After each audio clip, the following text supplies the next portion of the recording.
Assalamualaikum dan salam sejahtera semua. Baiklah, untuk kali ini kita akan sambung lagi sesi PDPR kita untuk Bahasa Melayu tahun 4. Masih lagi dalam tema 6 iaitu Sains, Teknologi dan Inovasi. Unit 18, Inovasi untuk kita. Okey, jom. Baik, untuk kali ini kita akan berada dalam sesi kemahiran membaca. Okey, membaca kita bacalah hari ini hari ini untuk sesi ni lah. Untuk sesi ni kita akan membaca. Okey, kita akan bagi tumpuan kepada kemahiran membaca. Okey, jom.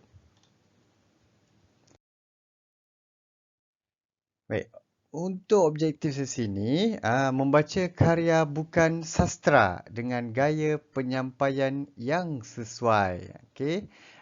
Kriteria kejayaan untuk sesi kali ini, membaca teks berita dengan gaya penyampaian yang sesuai. Baik. Berita berita macam mana berita? Senang aja nak tengok contoh berita, tengoklah dalam bulutin-bulutin, contohnya apa? Malaysian Gazette ke, bulutin utama ke, apa, Astro Awani ke, Bernama dan sebagainya. Banyak banyak contoh-contoh pembacaan berita sebenarnya ada. Banyak contoh lah. Okey, cikgu bukanlah seorang yang profesional dalam membaca berita, tetapi contoh-contoh yang ada tentang pembacaan berita banyak sekarang ni, zaman inilah. Kalau zaman dulu mungkin boleh dengar tentang berita je. Zaman sekarang ni kita boleh tengok, awak boleh tengok dekat YouTube, awak boleh tengok dekat TV, boleh tengok kat internet dan sebagainya. Macam mana orang baca berita? Dia ada tangan dia, dia ada muka dia, dia ada apa, ah, intonasi dia, bila nak naik, bila nak turun, bila nak kuat dan sebagainya, bila nak berhenti. Okey, okey, itulah contoh pembacaan berita. Okey, jom. Berita semasa Johor Bahru 18 Julai bla bla bla bla bla. Okey, contoh itu ialah contoh apa? Bukan contoh itu bukan contoh inilah apa yang kita nak jumpa pada kali inilah untuk sesi ni. Okey, dia cerita tentang mesin lipat pakaian. Okey, Zara dan keluarganya sedang membaca surat khabar tentang mesin lipat pakaian. Okey, ada mesin lipat pakaian. Benda ini bukanlah sesuatu yang tak logik. Tapi sekarang benda ini sudah pun direalisasikan.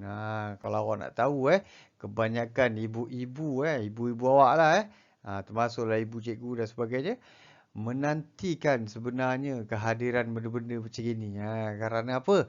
Kerana mesin-mesin macam ini amatlah membantu dalam kehidupan seharian. Okey. Tapi sekarang itu bukanlah perkara yang kita nak bagi perhatian. Kita nak bagi perhatian kepada membaca berita membaca berita. Ataupun kalau tengok dalam objektif tadi, karya bukan sastra. Okey, ini bukan sastra lah ini bukanlah karya sastra. Baik. Dia nak membaca berita ni kena ada gaya dia, kena ada gaya penyampaian dia.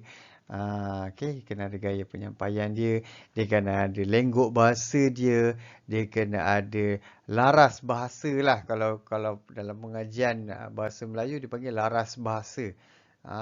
Okey, macam mana kita nak baca berita kalau kita cara kita melontarkan perkataan-perkataan tu tidak bersesuaian. Okey, jadi kalau tak sesuai, mungkin cara apa?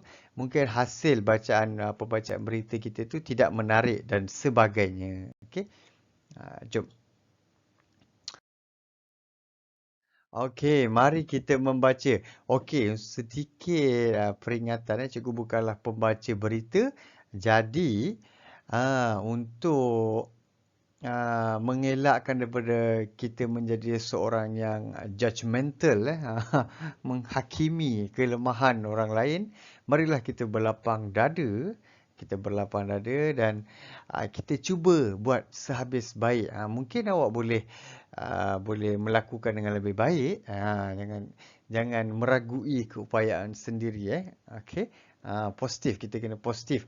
Walaupun kita bukanlah pembaca berita yang profesional, tapi kita berusaha untuk menyelesaikan tugasan yang diberikan kepada kita. Dalam kes ini, kita akan membaca berita. Okey? Baca berita kalau yang bukanlah kalau asasnya kita akan baca je lah teks ni, tetapi dengan sengat-sengat perkataan, berapa banyak perkataan yang kita perlu baca sekali hembus tu, berapa banyak perkataan, dan di mana kita nak tinggikan, di mana kita nak rendahkan, mana kita nak laju dan sebagainya. Okey. Jadi benda ini bukanlah sesuatu yang bukanlah susah bukanlah susah sangat, tetapi bukanlah mudah sangat. Bukan semua orang boleh buat benda ni dan tidaklah semua orang tak boleh buat benda ni sebab ada je orang buat. Tetapi cikgu harap kalau melalui perkongsian ni, mungkin kalau awak boleh upgrade, awak boleh tingkatkan kemahiran berbahasa awak, itu yang lebih baik, okey, berbanding semata-mata nak baca berita saja tak. Okey. Baik, jom kita mulakan. Johor Bahru, 18 Julai. Sebuah mesin lipat pakaian menjadi tumpuan orang ramai. Mesin tersebut telah dipamerkan di Festival Sains, Teknologi dan Inovasi. Kini, mesin tersebut mesin tercanggih kerana menggunakan teknologi robotik.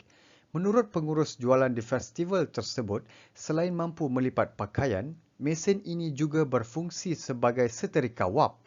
Oleh itu, mesin lipat pakaian ini dapat membantu meringankan tugas.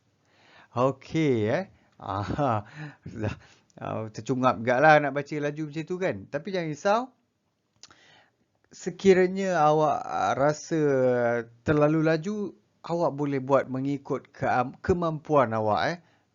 Dan itu bukanlah cara pembacaan berita yang sepatutnya pun. Mungkin ada pembaca-pembaca berita yang boleh menyettlekan, boleh settlekan permasalahan ni. Okay. Mungkin dia orang boleh baca berita ni nanti kalau dia tengok kan. Okey, apa perkara-perkara penting yang telah anda baca? Okey, cerita yang penting kat sini. Apa benda yang penting? Mesin mana. Mesin lipat pakaian dipamerkan di Festival Sains atau Inovasi, tercanggih kerana menggunakan teknologi robotik. Selain lipat pakaian, mesin ni juga berfungsi sebagai setrika wap. Nampak? Dan tugasnya membantu meringankan tugas. Nampak macam cikgu cakap tadi. Ini adalah perkara-perkara penting yang kita boleh dapat melalui pembacaan ni tadilah. Okey, jom kita sambung lagi. Harap-harap mampu lagi lah.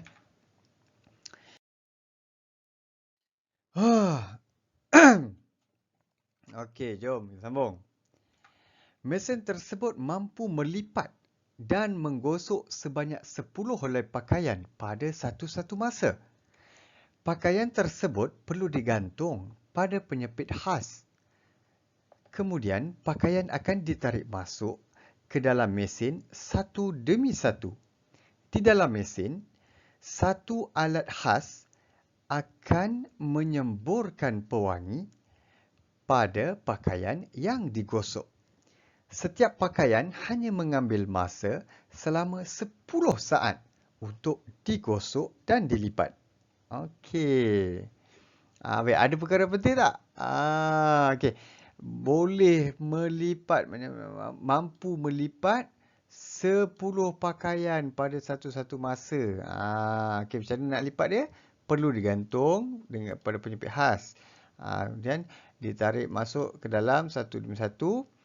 Ada alat khas menyemburkan pewangi. Wangi lagi setiap pakaian mengambil masa 10 saat untuk digosok dan dilipat. Nampak? Inilah perkara-perkara penting yang kita boleh dapatlah melalui pembacaan ini. Okey?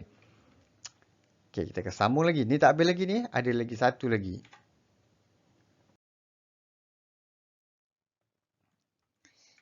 Pakaian yang telah siap dilipat kemas akan dikeluarkan melalui ruang khas pada bahagian bawah mesin tersebut.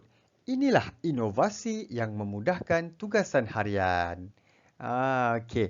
Apa perkara-perkara penting? Pakaian dah siap, dikeluarkan ruang khas bahagian bawah. Okey, inilah perkara yang penting yang kita boleh dapatlah dekat perenggan ni. Baik.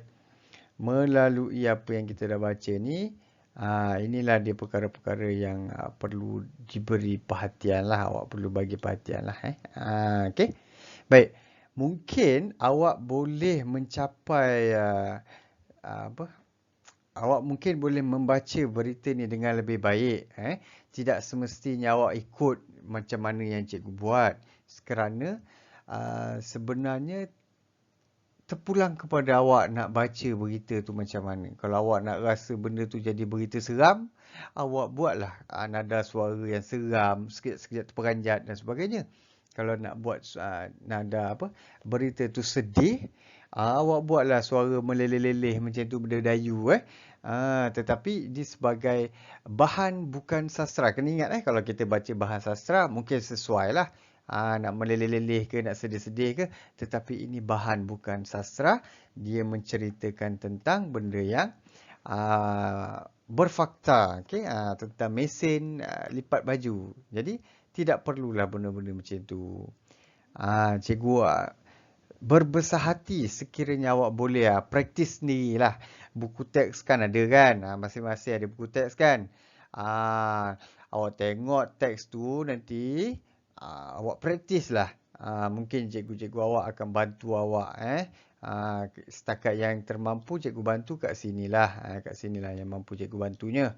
Okey. Kalau awak perlukan bantuan lebih banyak lagi, mungkin awak boleh tengok di internet, awak boleh tengok buletin utama, awak boleh tengok Malaysia Kini dan sebagainya. Astro Awani, dekat situ ada banyak orang yang sangat hebat membaca berita.